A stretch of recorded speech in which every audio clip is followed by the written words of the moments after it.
नमस्ते मेरे प्यारे विद्यार्थियों, आप सभी का आपके अपने चैनल हिंदी विद दीप्ति मेहता में हार्दिक स्वागत एवं अभिनंदन। जैसा कि हम कक्षा 10th की क्षितिज पाठ्य पुस्तक पढ़ रहे थे, जिसके अंतर्गत हम काव्यखंड पढ़ रहे थे। उसके अंतर्गत हमने पहला पाठ पढ़ लिया था सूरदास जी के पद। दूसरा पाठ आपके है राम लक्ष्मण परशुराम संवाद तुलसीदास जी का, जिसको मैंने पुराना जो 10वीं का कोर्स कराया था उसमें पढ़ा चुकी हूँ मैं। तो आप वहाँ से उसको देख सकते हैं और पढ़ सकते हैं। उसको मैं दोबारा यहाँ नहीं पढ़ा रही हूँ, क्योंकि बार बार एक ही चीज़ का वीडियो डालना अच्छी बात नहीं है। तो आप मेरे पुरानी 10वीं की प्ले लिस्ट में जाके आप दूसरे पाठ को देख सकते हो। आज हम हमारे बढ़ते हैं काव्यखंड में तीसरे पाठ की ओर, जिसका है देव के सवैये और कवित्व। तो देखिए आप, देव ये देव हैं।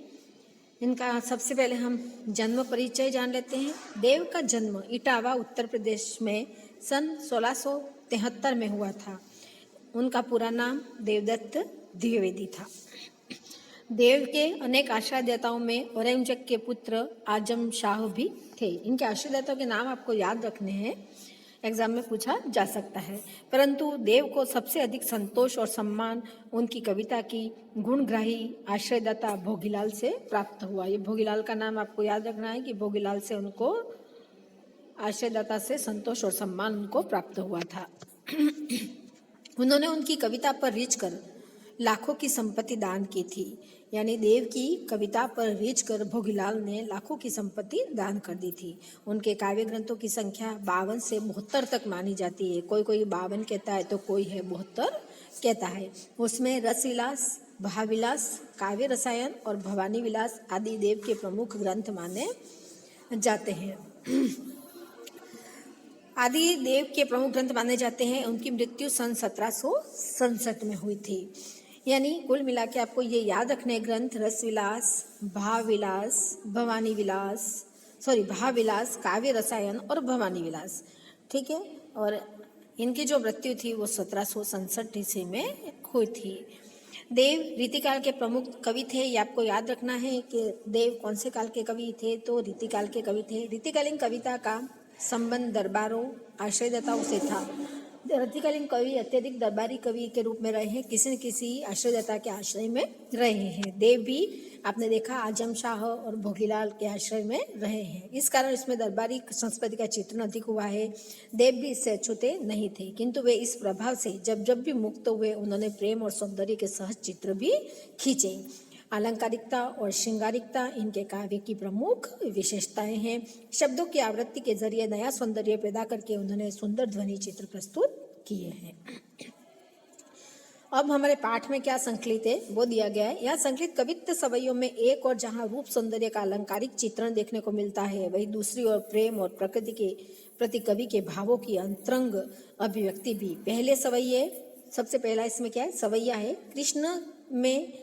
कृष्ण के राजसी रूप सौंदर्य का वर्णन जिसमें किया गया है। कृष्ण की सुंदरता का वर्णन पहले सवैया में किया है, जिसमें उस युग का सामंती वैभव झलकता है। दूसरे कवित्व में, दूसरा जो है पहला सवैया है, दूसरा कवित्व है। कवित्व में बसंत को बालक रूप में दिखाकर प्रकृति के साथ एक रागात्मक संबंध की अभिव्यक्ति हुई है, जिसमें मानवीकरण हुआ है। और तीसरे कवित्व में पूर्णिमा की रात में चांद तारों से भरे आकाश की आभा का वर्णन किया गया है कि चांदनी रात की कांति को दर्शाने के लिए देव दूध में फेन जैसे पारदर्शी बिंब का काम में लेते हैं और उनकी काव्य कुशलता का परिचय है। यहाँ दूध के फेन का बिंब उन्होंने काम में लिया है और उदाहरण के माध्यम से उन्होंने अच्छा समझाया। देखो, सबसे पहला हमारा सवैया है, सवैया, ठीक है। पहला सवैया, आपको ये ध्यान रखना है कि कुल पाठ में कितने सवैये हैं, कितने कवित्व है, ठीक है। तो इस हिसाब से एग्जाम में एक बार प्रश्न पूछा गया है, तो एक तो सवैया है और 2 कवित्व है, ठीक है। ये कृष्ण जी हैं, इनकी पूरी सुंदरता का यहाँ चित्रण किया गया है, इसलिए कृष्ण जी की सुंदरता को यहाँ चित्र में भी दर्शाया गया है। देखो, पैरों में करधनी है, हाथों में कंगन है, गले में ये माला है, कमर में करधनी है, ये सारी इस चित्र में दिखाया गया जो इस सवैये में कहा गया है। देखो, सबसे पहला सवैया। पाइनी नुपुर मंजू बजे, कटी किंकनी के धुनी की मधुराई, सावरे अंग लसे पटपीत हिए, हुल से बनमाल सुहाई। माथे किरीट बड़े धृक चंचल मद हसी मुख चंद जुन्हाई जे जग दीपक मंदिर दीपक सुंदर श्री ब्रज दुलह देव सहाई। यहाँ पर अपन सबसे पहले अर्थ जान लेते हैं। पायनी, पैरों में नूपुर, जानते ही हो आप सब, नूपुर पायजब, मंजू सुंदर, पैरों में नूपुर मंजू बजे, है ना। कटी किंकनी के धुनी की मधुराई, मतलब किंकनी मतलब घुंघरू की आवाज, धुनी सुनाई दी, मधुराई मधुरता पूर्वक। सावरे मतलब कृष्ण से है ना। लसे अंग अंग ही होता है, लसे सुशोभित होना। पटपीत मतलब पीला,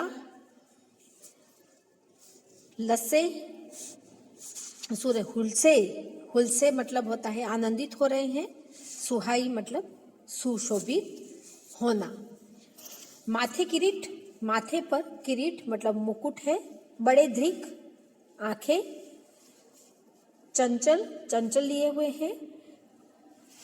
मुख चंद जुन्हाई मतलब मुख है वह, जुन्हाई मतलब चांदनी, चंद्रमा की चांदनी के समान। और ब्रज दुल्हा, ब्रज के दुल्हे। सहाई मतलब सहायक। ठीक है, अब हम अर्थ समझ लेते हैं। कवि देव हैं यहाँ पर कृष्ण जी के रूप सौंदर्य का वर्णन कर रहे हैं, और कृष्ण जी के रूप सौंदर्य का वर्णन करते हुए कहते हैं कि पायनी नुपुर मंजू बजे, यानी श्री कृष्ण के पैरों में सुंदर नुपुर है जो बजते हुए बहुत ही मधुर प्रतीत हो रहे हैं। कटी किंकनी के धुनी की मधुराई, और उनकी कमर में करधनी शोभायमान हो रही है, और जिसकी ध्वनि है ना, जो अत्यंत मधुर सुनाई दे रही है। सावले यानी कृष्ण को कहा गया अंग लसे पटपीत हिए, मतलब कृष्ण के श्यामल शरीर पर जो पीले वस्त्र है वो अत्यंत है वह शोभायमान। हुलसे वनमाल सुहाई मतलब अत्यंत शोभायमान हो रहे हैं। और आगे कवि कह रहे हैं कि उनके गले में वनमाला है, वनमाला है ना, उनके गले में जो वनमाला है वह फूलों की माला, वनमाला मतलब फूलों की माला हो है, वो अत्यधिक सुहाई मतलब शोभित हो रही है। माथे किरीट बड़े धृक चंचल, मतलब उनके मस्तक पर मुकुट विराजमान है, और उनके धृक चंचल, बड़े धृक चंचल यानी बड़े बड़े जो नेत्र हैं वह बड़े ही चंचल प्रतीत हो रहे हैं। मंद हसी मुख चंद जुन्हाई, उनके मुख पर मधुर मुस्कान रूपी चांदनी, जुन्हाई मतलब चांदनी शोभित है। मुख पर कैसी है? मधुर मुस्कान रूपी चांदनी शोभित है। रूपी रूपक अलंकार है ना। मुखचंद, मुखचंद में चंद्रमा के समान मुख, मतलब यहाँ रूपक अलंकार है, और यहाँ पर कर्मधारय समास भी है। जे जग मंदिर दीपक सुंदर, मतलब श्री ब्रज दुल्ह देव सवाई, आज ब्रज के दूल्हे, ब्रज दुल्ह, ब्रज के दूल्हे मतलब कृष्ण रूपी विश्व मंदिर के सुंदर प्रज्वलित दीपक के समान, इसके समान, दीपक के समान शोभायमान प्रतीत हो रहे हैं। कृष्ण अपने इस रूप में सदा बने रहे। कवि देव यही कामना करते हैं कि कृष्ण जी आज ब्रज के दूल्हे के समान अत्यधिक सुंदर शोभायमान प्रतीत हो रहे हैं। कुल मिला के कृष्ण की सुंदरता का यहाँ वर्णन किया गया है। मुखचंद और जग मंदिर में, यहाँ जग रूपी मंदिर में रूपक अलंकार है, और सवैया है तो सवैया छंद तो इसमें है ही। एक बार और देख लीजिए, पायनी नुपुर मतलब पैरों में नुपुर है, वह बज रहे हैं, जिसकी आवाज़ बड़ी मधुर सुनाई दे रही है। करधनी, कमर में करधनी है जिसकी आवाज़ सुंदर है। वो सावले रंग के ऊपर जो पीले वस्त्र पहनाए गए हैं अत्यंत शोभायमान प्रतीत हो रहे हैं। गले में जो वनमाला है वह अत्यधिक शोभित हो रही है। माथे पे मुकुट है, और उनके दृग नेत्र बड़े चंचल है, और उनके जो मुस्कान है वह अत्यधिक चांदनी रूपी जो मुस्कान है वह अत्यधिक सुशोभित हो रही है, और ब्रज के दूल्हे के रूप में वह प्रकाशमान हो रहे हैं। यहाँ पूरी कृष्ण जी की सुंदरता का वर्णन किया गया है। अब हमारा कविता, कविता से संबंधित एक चित्र है। देखो, ये है हमारा पेड़, पेड़ के ऊपर ये एक मोर बैठा हुआ है, चिड़िया है, ये शिशु का पालना बनाया गया है। ये इसकी माँ है जो डालियों पे के रूप में बताया गया है, यानी यहाँ पे कुल रूप से मानवीकरण अलंकार प्रदर्शित होता है। देखो इस चित्र में पूरा ये नीचे फूल है, जो इसका अर्थ है पूरा इस चित्र में ही प्रदर्शित हो गया है। देखिए सुनिए, डार ध्रुम पलना बिछोना नव पल्लव के, सुमन झिंगुला सोहे तन छवि भारी दे, पवन झुलावे केकी कीर बतरावे देव, कोकिल हलावे हुलसावे करतारी दे, पुरित पराग सो उतारो करे राई नोन, कंज कली नायिका लतान सिर सारी दे, मदन महीप जू को बालक बसंत ताही, प्रातही जगावत गुलाब चटकारी दे। डार ध्रुम मतलब पेड़ की डाल, ये जो है उसको कहा गया है। पलना मतलब पालना, बिछोना मतलब बिछोना, न पल्लव मतलब नवे नए पत्ते, सुमन सुमन मतलब पुष्प, झिंगुला झबला, ढीला ढीला वस्त्र है वो, झुलावे झुलाने से मतलब है, केकी मतलब मोर, कीर मतलब तोता, केकी मतलब मोर और कीर मतलब तोता, ठीक है। उतारो करे मतलब राइनोन, उतारो करे राइनोन, देखो ये पूरा उतारो करे राइनोन, ये मतलब नजर उतारना, कंजकली कमल की कली, लतान लताओं की, सारी मतलब साड़ी, मदन कामदेव, महीप राजा और चटकारी मतलब चुटकी, ठीक है। यहाँ कवि देव है वो बसंत को बालक रूप में चित्रित करते हुए कहते हैं, बसंत को बालक रूप में चित्रित किया इसलिए हम मानवीकरण अलंकार है। देखो डाल ध्रुम पल्लना बिछोना नव पल्लव के, यानी पेड़ और उसकी डाले, ये पेड़ है और ये उसकी डाले हैं, ठीक है। यह ऐसी प्रतीत हो रही है जैसे किसी शिशु का पालना हो। देखो यहाँ शिशु का पालना बनाया, डाल के ऊपर ये शिशु है और उसका ये पालना बताया है, मतलब ये पेड़ और इसकी डाले ऐसी प्रतीत हो रही है जैसे किसी शिशु का पालना गृह हो। सुमन झिंगुला सोहे तन छवि भारी दे, मतलब वृक्षों में आई नई कपोले बसंत रूपी शिशु के लिए क्या है, पालना है। सुमन झिंगुला सोहे तन छवि भारी दे, मतलब बसंत रूपी शिशु के लिए जो पेड़ पे नई कपोले आई है वह क्या है, उनका पालना है। यानी वृक्षों पे आई जो नए नए कपोले हैं वह पालने पर बिछा हुआ क्या है, बिछोना है। जैसे देखो ये नई नई कपोले आई है, इसको ये पालना बना दिया गया और ये बिछोना बना दिया गया है। पवन झुलावे केकी किर बतरावे देव, यानी उस बालक ने फूलों से लदा हुआ झिंगुला पहन रखा है। देखो ये फूलों से लदा हुआ झिंगुला, ये आपको दिखाई दे रहा होगा, ये फूलों से लदा हुआ झिंगुला पहन रखा है ना। और उसके तन को वह अत्यधिक, सुमन झिंगुला सोहे तन छवि भारी दे, यानी उसके तन को वह अत्यधिक शोभायमान हो रहा है। इस बसंत रूपी बालक के पालने को पवन झुलावे, मतलब पवन है वह हवा आती है और झुलाता है, जैसे हवा आती है पेड़ के पत्ते हिलते हैं, उसी प्रकार पवन है वह स्वयं आकर उसको झुला रही है। केकी किर बतरावे देव, और मोर और तोते मधुर स्वर में उससे बातें कर रहे हैं, क्योंकि जब बसंत आता है तो मोर और तोते बोलने लग जाते हैं। तो मोर और तोते हैं वो बसंत रूपी बालक से क्या कर रहे हैं, मधुर बातें कर रहे हैं। कोकिल हलावे हुलसावे कर तारी दे, कोकिल आकर उसे हिलाती है और तालियां बजा बजा कर उसे खुश करती है। तारी दे मतलब तालियां बजा बजा के उसे खुश करती है।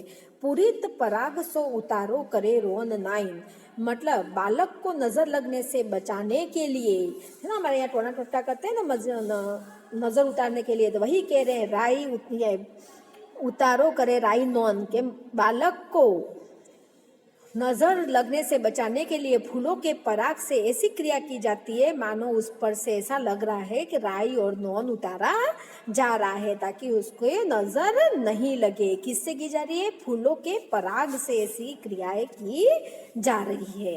कंज कली नायिका लतान सिर तारी दे, यानी कोमल की कली रूपी नायिका है ना, नायिका है वह बेलों रूपी साड़ी को सिर पर ओढ़कर नजर उतारने का काम कर रही है। देखो ये नायिका, ये बेल के रूप में, लता के रूप में ये नायिका है, और ये क्या कर रही है, कली के रूप में। ये देखो छोटी छोटी कलियां खिल गई है ये, और ये क्या है, बालक के नजर को उतारने का काम कर रही है। इस चित्र में सारा प्रदर्शित कर दिया गया है। ये देखो तोता है, ये कोयल है, ये कबूतर है ना, सारी चीजें यहाँ।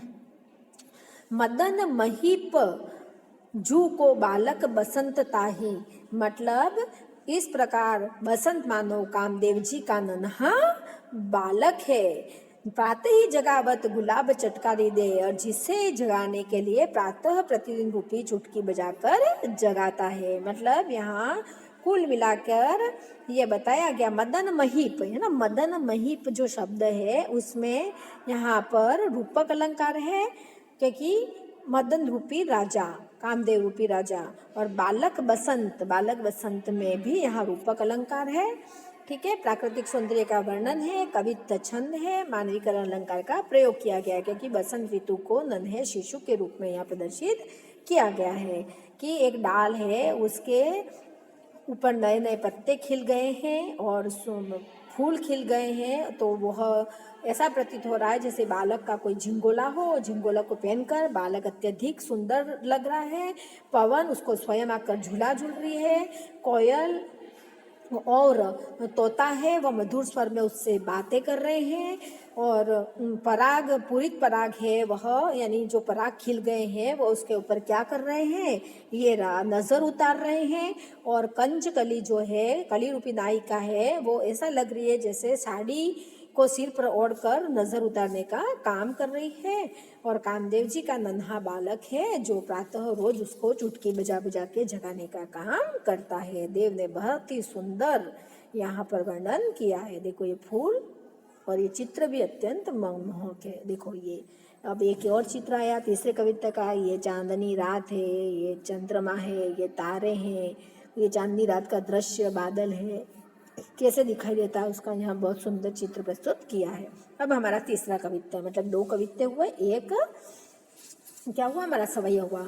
फटिक सिलानी सो सुधार्यो सुधा मंदिर, उदधी दधी को सो अधिकाई उमगे अमंद, बाहर ते भीतर लो भीति न दिखे, देव दूध को सो फेन फैल्यो आंगन फरस बंद, तारा सी तरुणीता में दाढ़ी झिलमिली होती, मोतिन की ज्योति मिल्यो मलिका को मकरंद, आरसी से अंबर में आभासी उजारी लगे, प्यारी राधिका को प्रतिबिंब सो लगत चंद।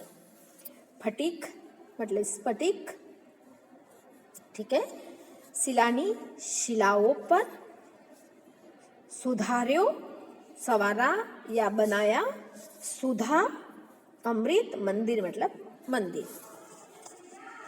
ठीक है, उदधी, उदधी आप सभी जानते हैं समुद्र, दधी दही, कोसो अधिकाई अधिक, उमंगे उमंग, और अमंद उमड़े उमंग मतलब, और अमंद मतलब जो मंद न पड़े। ठीक है, भीति, ये भीति है मतलब दीवार, फैन मतलब झाग, फरसबंद मतलब फर्श के रूप में बना हुआ ऊंचा स्थान, तरुणी जवान स्त्री को तरुणी कहते हैं, मल्लिका, मल्लिका मतलब बेले की जाति का एक सफेद फूल, मल्लिका एक फूल का नाम है जो बेले की जाति का है, उसको कहा गया है। आरसी मतलब दर्पण को कहा गया है, आभा मतलब ज्योति, और प्रतिबिंब मतलब परछाई।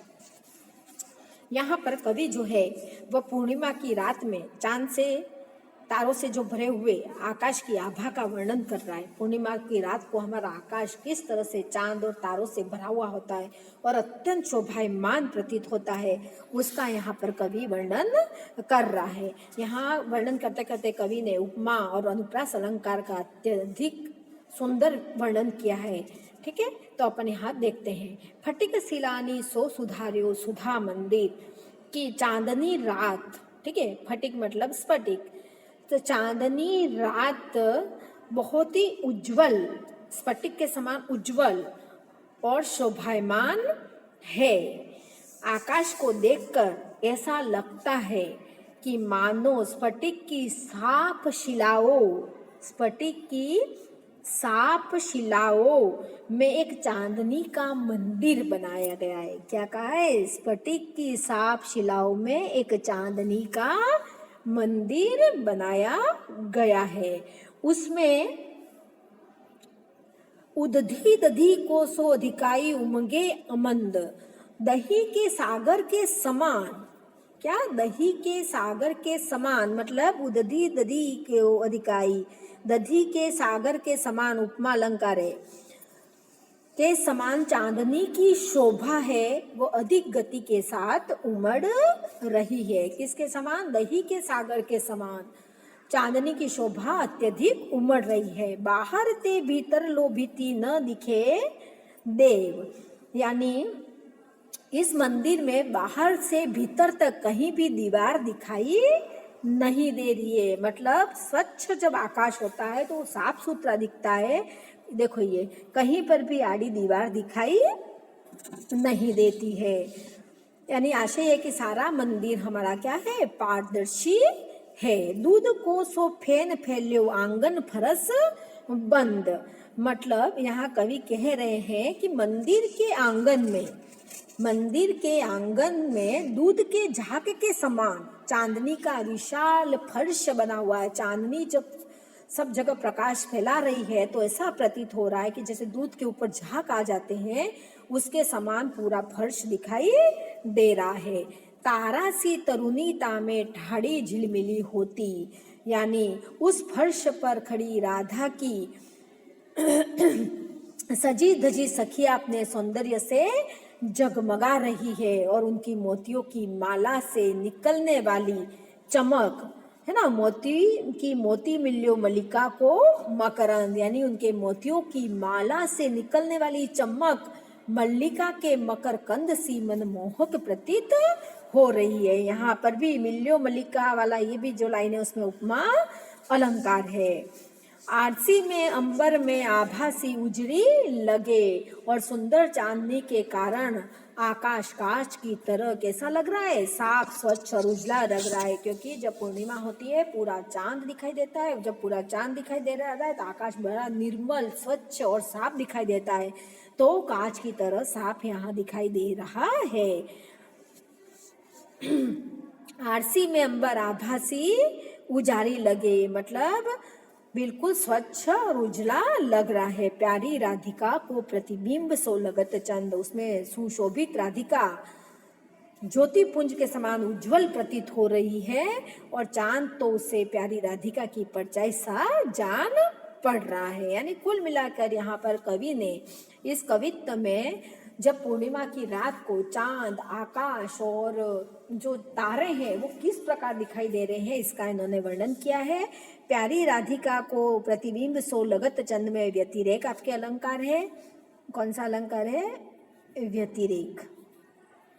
व्यतिरेक अलंकार है, और इसमें उपमा अलंकार का भी प्रयोग किया गया है। कहीं कहीं इसमें उत्प्रेक्षा अलंकार भी है। ठीक है, तो आपको ये समझ में आ गया होगा कि जब चांदनी रात होती है, पूर्णिमा की रात होती है, तो स्फटिक जैसा कैसा होता है? साफ सुथरा एकदम सफेद वाइट चक ऐसा हमारा आकाश दिखाई देता है, और उस आकाश के ऐसा लगता है कि उस स्फटिक की शिलाओं से एक मंदिर बना दिया गया, और उस मंदिर के बाहर भीतर कहीं पर भी कोई दीवार नहीं है, बिल्कुल साफ दिख रहा है। दूध की झाग की तरह उसकी चांदनी दिख रही है ना, चांदनी विशाल फर्श पर बिछी हुई है, और इस प्रकार पूरा जो वातावरण है रात का और तारों का, चांद का, अत्यंत ही मनमोहक लग रहा है, और ऐसा लग रहा है कि यह एक प्यारी सी राधिका की परछाई से जान पड़ रही हो। इस कवित्व में कवि ने कुल मिलाकर पूरे रात स्वच्छ आकाश का वर्णन किया है, जैसे ये चित्र दिखाई आपको दे रहा है उसी प्रकार का। यहाँ पर ही आपके एक सवैया था, 2 कवित्व थे आपके पूर्ण हो गया। देखो एक प्रश्न देख लो, श्री कवि ने ब्रज दुल्हा किसके लिए प्रयुक्त किया? तो ब्रज के दूल्हे श्री कृष्ण के रूप में यहाँ प्रकट किया गया है। ये सारे देखो है, मैंने आपको पढ़ाते पढ़ाते बता ही दिए हैं। मुख रूपी चंद्रमा मतलब ये रूपक अलंकार है ना, मैं आपको बता ही चुकी हूँ। ये कॉपी हो गया है, क्या पता क्या हो गया। उसके बाद सुमन जिंगोला ये बता चुकी हूँ, उतारो करे राय ये भी आपको बता चुकी हूँ मैं, फटिक भी बता चुकी हूँ, सारे मैं आपको बता चुकी हूँ इसके क्या अर्थ होते हैं। अभी यहाँ पर कवित्त छंद ये आया है यहाँ पर, तो अपन जान लेते हैं कि कवित्त क्या होता है। कवित्व वर्णिक छंद एक तरह का वर्ण गिने जाते हैं इसमें, और प्रत्येक चरण में 31 से 31 मात्राएं वर्ण इसमें होते हैं। प्रत्येक वर्ण के 16वें या फिर 15वें वर्ण पर यति रहती है। सामान्यतः चरण का अंतिम वर्ण गुरु होता है। ये कवित्व छंद की पहचान है। यहाँ पायनी नुपुर वाला जो पद्य दे रखा था उसके समान भाव वाला पद्य दे रखा है। जब लेसन बनाते हैं तो ये समान भाव वाला पद लिखते हैं। शीस मुकुट कटी काछ नी कर उरली उर्माल यो बानक मन सदा बसो बिहारी लाल। ये बिहारी का समान भाव वाला पद यहाँ दे रखा है। देव ये बसंत ऋतु का जो तुम्हारा पद आया था उसके समान भाव वाला पद ये पद्माकर का दे रखा है। कुलन में, केलिन में, कछारन में, क्यारिन में कलित कलिन किलकंठ है करके ये पूरा पद्य दे रखा है। इस तरह आपका ये देव का कवित्व और सवैये समाप्त होते हैं। आपको मेरा पढ़ाना अच्छा लगा हो तो आप मेरे वीडियो को ज़्यादा से ज़्यादा लाइक करें, शेयर करें, मेरे चैनल को सब्सक्राइब करें। जय हिंद, जय भारत।